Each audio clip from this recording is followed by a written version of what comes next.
Price the lord. ಜೀವದ ರೊಟ್ಟಿಯ ಕಾರ್ಯಕ್ರಮಕ್ಕಾಗಿ ನಿಮ್ಮನ್ನು ಪ್ರೀತಿಯಿಂದ ಆಹ್ವಾನಿಸುತ್ತೇನೆ. ಕರ್ತನು ತಾನೇ ಈ ದಿನಗಳಲ್ಲಿ ನಿಮಗೆ ಆಶೀರ್ವಾದವನ್ನು ಅನುಗ್ರಹಿಸಲಿ. ದೇವರ ವಾಕ್ಯವನ್ನು ಈ ಸಮಯದಲ್ಲಿ ನಾವು ಧ್ಯಾನಿಸಿಕೊಳ್ಳೋಣ. ನ್ಯಾಯಸ್ಥಾಪಕರು 13ನೇ ಅಧ್ಯಾಯ 18ನೇ ವಾಕ್ಯದಿಂದ 20ನೇ ವಾಕ್ಯವರೆಗೂ ಓದಿಕೊಳ್ಳುತ್ತೇನೆ. ಯೆಹೋವನ ದೂತನು ನನ್ನ ಹೆಸರನ್ನು ಕೇಳುವುದೇಕೆ, ಅದು ಆಶ್ಚರ್ಯಕರವಾದದ್ದು ಅಂದನು. ಮನೋಹನು ಹೊತ್ತ ಮರಿಯನ್ನು ಧಾನ್ಯ ದ್ರವ್ಯವನ್ನು ತಂದು ಬಂಡೆಯ ಮೇಲಿಟ್ಟು ಯೆಹೋವನಿಗೆ ಸಮರ್ಪಿಸಿದನು. ಮನೋಹನು ಅವನ ಹೆಂಡತಿಯು ನೋಡುತ್ತಿರುವಾಗಲೇ ಯೆಹೋವನ ದೂತನು ಆಶ್ಚರ್ಯವನ್ನು ನಡೆಸಿದನು. ಏನೆಂದರೆ, ಅವನು ಯಜ್ಞವೇದಿಯಿಂದ ಆಕಾಶಕ್ಕೆ ಹೋಗುತ್ತಿರುವ ಅಗ್ನಿ ಜ್ವಾಲೆಯೊಳಗಿಂದ ಮೇಲಕ್ಕೇರಿ ಹೋದನು. ಅವರು ಇದನ್ನು ನೋಡುತ್ತಲೇ ನೆಲದ ಮೇಲೆ ಬೋರಲ ಬಿದ್ದರು. ದೇವರ ನಾಮಕ್ಕೆ ಸ್ತೋತ್ರ ಉಂಟಾಗಲಿ. ಈ ಸಮಯದಲ್ಲಿ ಕೂಡ ನಮಗೆ ಎಲ್ಲರಿಗೆ ತಿಳಿದಿರುವಂಥದ್ದಾಗಿದೆ, ಮನೋಹನು ಯಾರಂತ ನೋಡುವಾಗ ಸಂಸೋನನ ತಂದೆಯಾಗಿದ್ದಾರೆ.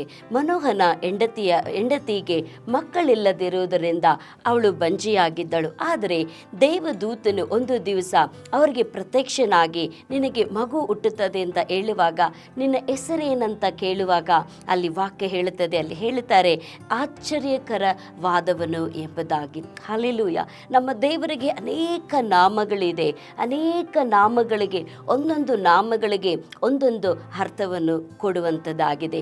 ಆದ್ದರಿಂದ ಅಲ್ಲಿ ವಾಕ್ಯ ಹೇಳುತ್ತದೆ ಆಶ್ಚರ್ಯ ಕಾರ್ಯಗಳನ್ನು ಮಾಡುವಾತನೆಂಬುದಾಗಿ.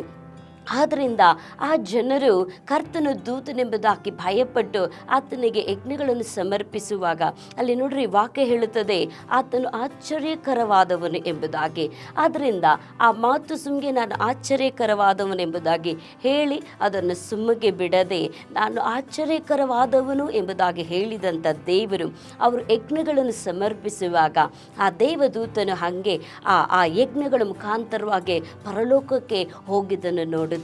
ಇಲ್ಲಿ ಏನು ನೋಡುತ್ತೇವೆ ಅಂತ ಹೇಳಿದ್ರೆ, ಆ ಜನರಿಗೆ ಮನೋಹನಿಗೂ ಅವರ ಹೆಂಡತಿಗೂ ತಾನು ಆಶ್ಚರ್ಯಕರವಾದಂಥ ಕಾರ್ಯವನ್ನು ಮಾಡುವ ದೇವರೆಂಬುದಾಗಿ ಅವರಿಗೆ ತನ್ನನ್ನು ತೋರಿಸಿಕೊಂಡರು. ಹಲ್ಲೆಲೂಯ. ಅದೇ ರೀತಿಯಾಗಿ ಅಲ್ಲಿ ನಾವು ನೋಡುತ್ತೇವೆ ಅವರ ಹೆಂಡತಿಗೆ ಮಗು ಇಲ್ಲದಂಥ ಒಂದು ಪರಿಸ್ಥಿತಿ ಇತ್ತು. ಆದರೆ ದೇವರೇನು ಮಾಡ್ತಾರೆ, ಅವರಿಗೊಂದು ಮಗುವನ್ನು ಕೊಟ್ಟು ಅವನು ಸಂಸೋನನಾಗಿದ್ದನು. ಆದ್ದರಿಂದ ಆ ಮಗು ಬಹಳ ಆಶ್ಚರ್ಯಕರವಾದಂಥ ಕಾರ್ಯವನ್ನು ಈ ಭೂಮಿಯಲ್ಲಿ ನಡೆಸಿದ್ದನ್ನು ಕೂಡ ನಾವು ನೋಡಿದ್ದೇವೆ. ಹೌದು ಪ್ರಿಯ ದೇವ ಜನರೇ, ನೀವು ನಾನು ಆರಾಧಿಸುವಂಥ ದೇವರು ಆತನು ಆಶ್ಚರ್ಯಕರವಾದಂಥ ಕಾರ್ಯವನ್ನು ಮಾಡುವಂಥ ದೇವರು. ಇಂಗ್ಲೀಷಲ್ಲಿ ಹೇಳುತ್ತದೆ ವಂಡರ್ಫುಲ್ ಎಂಬುದಾಗಿ. ಹಲ್ಲೆಲೂಯ. ಆದ್ದರಿಂದ ದೇವರು ವಂಡರ್ಫುಲ್ ಆದಂಥ ಕಾರ್ಯವನ್ನು ಮಾಡುವಂಥ ಕರ್ತನು ನಮ್ಮ ಮಧ್ಯದಲ್ಲಿದ್ದಾರೆ. ಆದ್ದರಿಂದ ಈ ವರ್ಷದ ಪ್ರಾರಂಭದ ಮೊದಲನೇ ದಿವಸಗಳಲ್ಲಿ, ಮೊದಲನೇ ವಾರಗಳಲ್ಲಿ, ಮೊದಲನೇ ದಿನಗಳಲ್ಲಿ ಹೋಗುವಂಥ ನಿಮ್ಮ ಜೀವಿತದಲ್ಲಿ ದೇವರಾದ ಕರ್ತನು ನಿಶ್ಚಯವಾಗಿ ಆಶ್ಚರ್ಯಕರವಾದಂಥ ಕಾರ್ಯಗಳನ್ನು, ಮಹತ್ ಕಾರ್ಯಗಳನ್ನು, ಒಳ್ಳೆ ಉನ್ನತವಾದಂಥ ಕಾರ್ಯಗಳನ್ನು ದೇವರಾದ ಕರ್ತನು ನಿಮ್ಮ ಜೀವಿತದಲ್ಲಿ ಮಾಡುವಂತರಾಗಿದ್ದಾರೆ. ಆದರೆ ಇವರು ನಂಬಿಕೆ ಇಟ್ಟರು. ಆ ನಂಬಿಕೆ ಮುಖಾಂತರವಾಗಿ ಅವರು ಆಶ್ಚರ್ಯಕರವಾದ ಕಾರ್ಯಗಳನ್ನು ನೋಡಿದ್ದಾರೆ. ಸಮಯದಲ್ಲಿ ನೀವು ಕೂಡ ನಂಬುವುದಾದರೆ ದೇವರು ನಿಮ್ಮ ಜೀವಿತದಲ್ಲಿ ಆಶ್ಚರ್ಯಕರವಾದಂಥ ಕಾರ್ಯಗಳನ್ನು ಮಾಡುವಂಥ ದೇವರಾಗಿದ್ದಾರೆ. ನಾವು ಪ್ರಾರ್ಥಿಸಿಕೊಳ್ಳೋಣ. ಪ್ರಿಯ ಪರಲೋಕದ ತಂದೆಯಾದ ದೇವರೇ, ಅಪ್ಪ ನೀನು ಆಶ್ಚರ್ಯಕರವಾದಂಥ ಕಾರ್ಯಗಳನ್ನು ಮಾಡುವಂಥ ದೇವರು.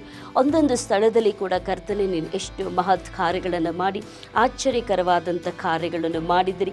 ನಾವು ಭ್ರಮೆಗೊಳ್ಳುವಂಥ ಕಾರ್ಯವು ಮಹತ್ವಾದಂಥ ಕಾರ್ಯಗಳನ್ನು ಮಾಡುವಂಥ ಒಳ್ಳೆಯ ದೇವರಾಗಿದ್ದಿರಿ.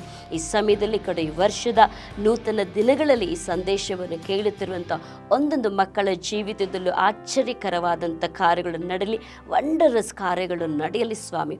ಈ ವರ್ಷವು ಅವರಿಗೆ ಆಶೀರ್ವಾದಕರವಾಗಿ ಶುಭವಾಗಿರಲಿ ಎಂಬುದಾಗಿ ಹಾರೈಸುತ್ತೇವೆ. ಆಶೀರ್ವದಿಸಿ ಯೇಸು ಕ್ರಿಸ್ತನ ನಾಮದಲ್ಲಿ ತಂದೆಯಾದ ದೇವರೇ, ಆಮೆನ್. ಹೌದು ಪ್ರಿಯ ದೇವ ಜನರೇ, ನಿಶ್ಚಯವಾಗಿ ಈ ವರ್ಷದ ದೇವರು ನಿಮಗೆ ಆಶ್ಚರ್ಯಕರವಾದಂಥ ಕಾರ್ಯವನ್ನು, ವಂಡರ್ಫುಲ್ ಆದಂಥ ಕಾರ್ಯಗಳನ್ನು ಮಾಡಲೆಂಬುದಾಗಿ ನಿಮ್ಮನ್ನು ಆಶೀರ್ವದಿಸುತ್ತೇವೆ. ಕರ್ತನ ನಿಮ್ಮನ್ನು ಆಶೀರ್ವದಿಸಲಿ. ಆಮೆನ್.